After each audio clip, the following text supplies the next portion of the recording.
At Lahore station in 1937, a tall man called Khan Abdul Ghaffar Khan, also known as Frontier Gandhi, stands next to a Karachi-based Gandhian Choitram Gidwani, an unknown porter standing in the train door.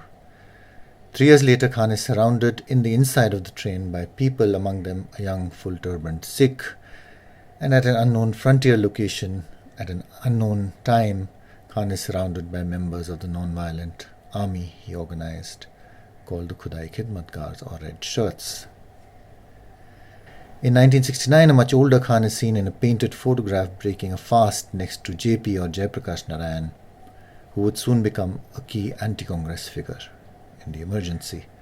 16 years later, Khan's knees are up as he sits in the Congress centenary celebrations in Delhi.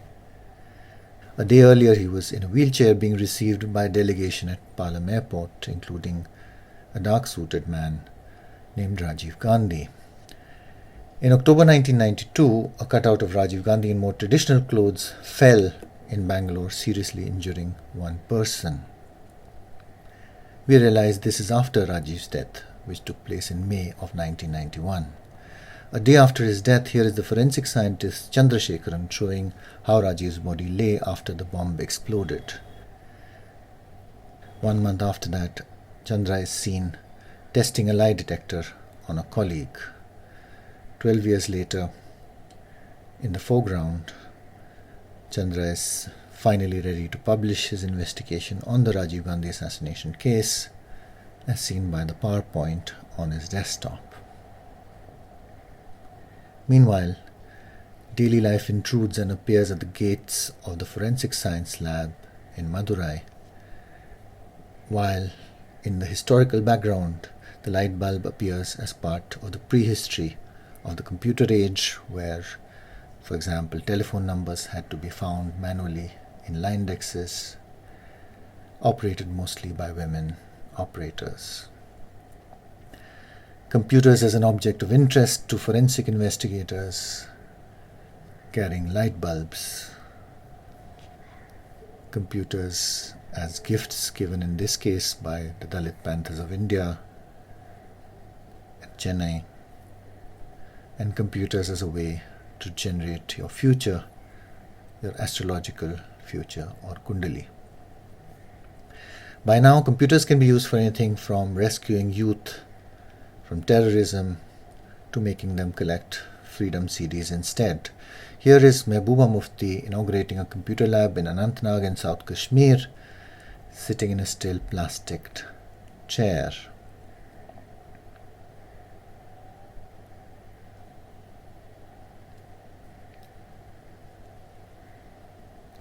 That chair in the back is being fixed, repaired with plastic wire.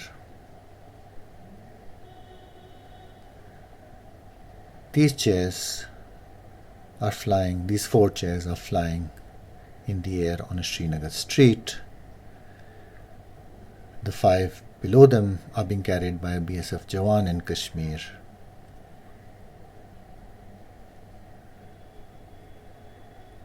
Also from the gate of the compound, Srinagar.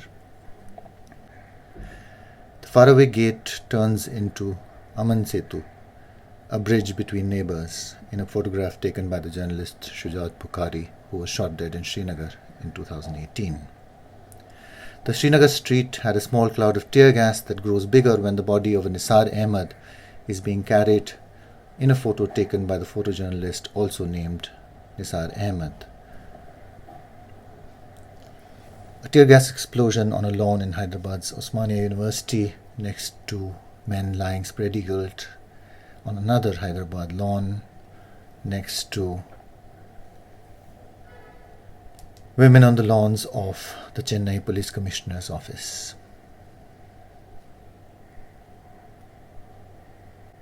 A meadow grows where a village once stood in Jamni.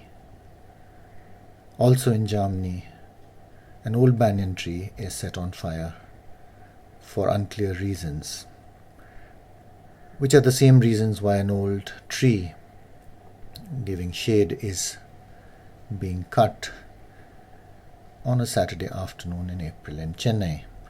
Subramaniam Bharati's cartoon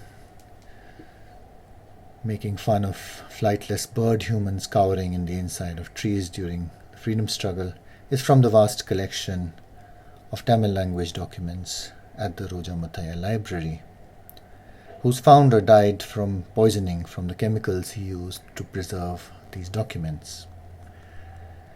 Unlike Swaminatha Iyer in the foreground, Roja Muthaiya doesn't have his own cutout looking over the library's patrons.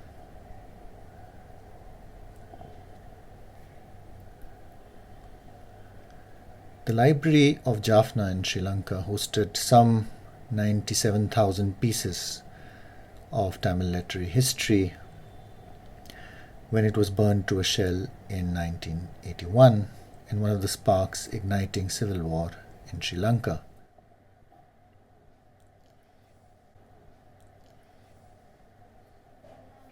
That's the library being restored.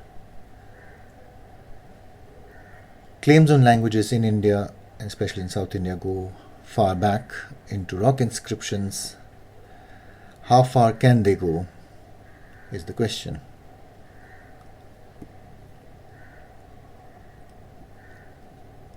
Into shapes on rocks and rocks themselves.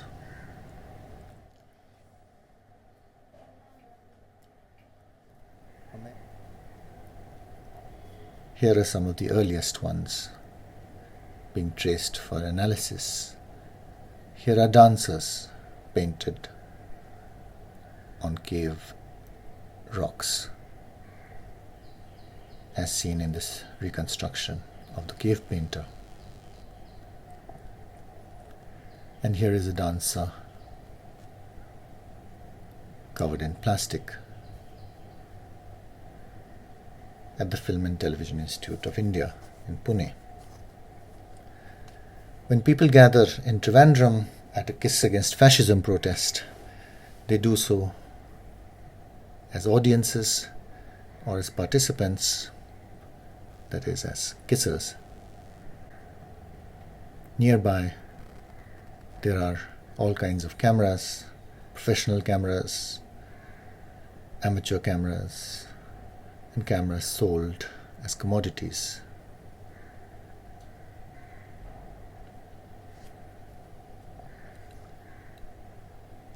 In the 60s, an amateur cameraman and two kids laze on a slow Ranji Trophy day, while in 1938, Painter of England plays quite an odd shot.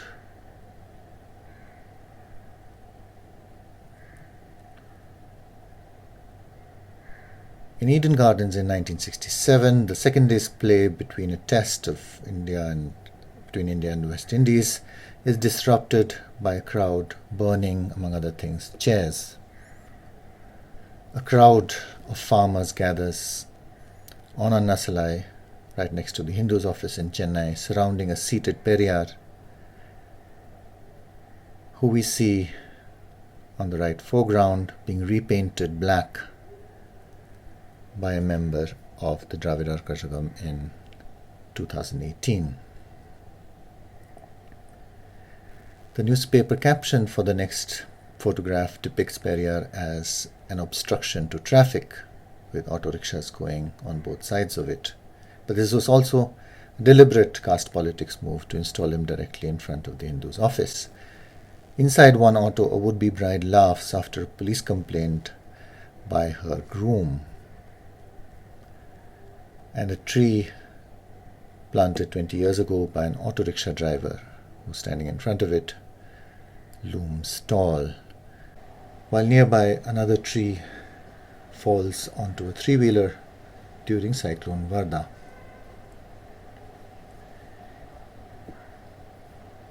In North Harcourt district in 1979, the structure of a bus is seen only after its collision with a tree and a subsequent fire. A structure that will hold a photograph is seen in the next image, being put up before assembly elections in 1991.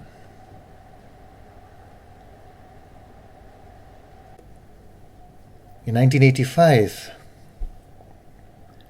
a giant cutout of MGR is seen next to a poster depicting famine in Rayalaseema. This is their location was actually next to each other in the original photograph.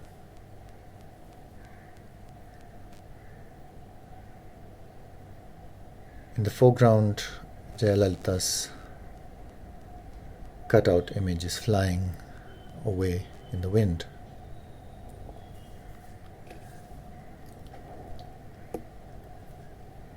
While Panilaswamy is still doing namaskar even as the cutout was taken down by a court order. In 1952, this wooden high-rise scaffolding is used to practice for future fires in high-rise buildings in Chennai.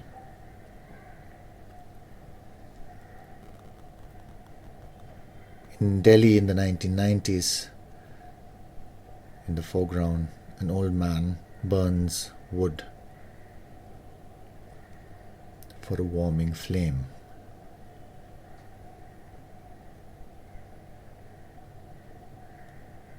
While a makeshift high-rise rescue is needed from fire at Ansal Towers, also in Delhi. A fire destroys an RTI office inaugurated by 10 damsels from 10 districts in 1975 near Guwahati.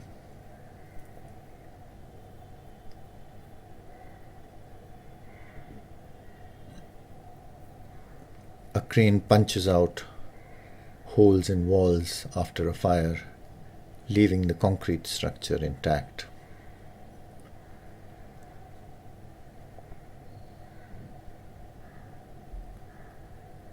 Another old man collects flag sticks after an Intuk protest, maybe as firewood.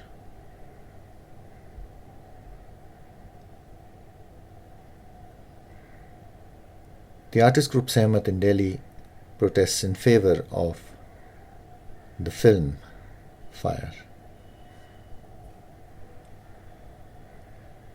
In 2013, the Hindu office catches fire.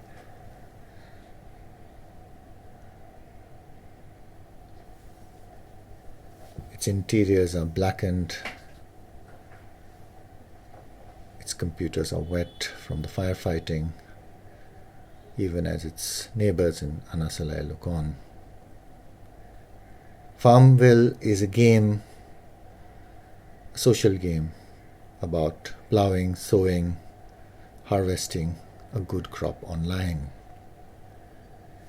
Its pink houses have some resemblance to those built for internally displaced Muslims that you see here in Mannar in North Sri Lanka.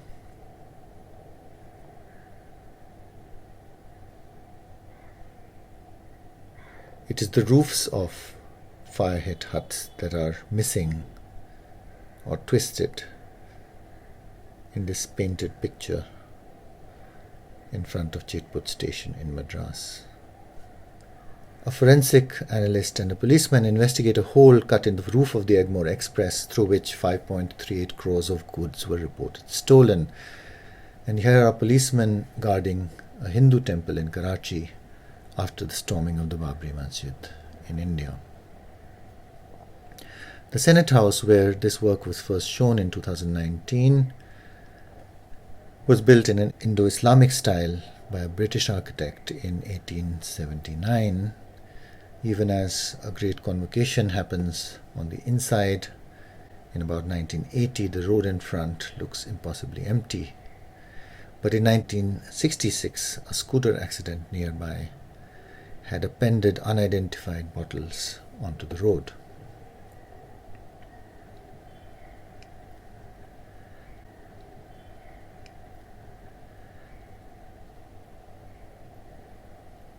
In 2014, a protest by relatives of a woman set on fire by her husband blocks the road.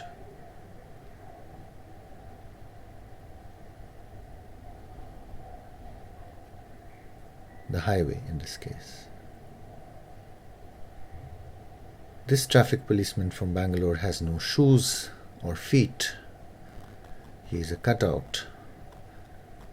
Shaji John, the dancer, is not.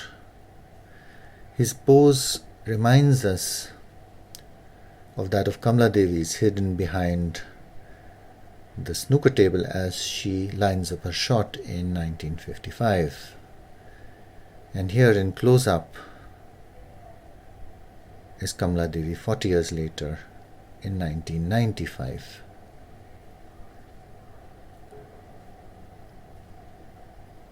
Finally,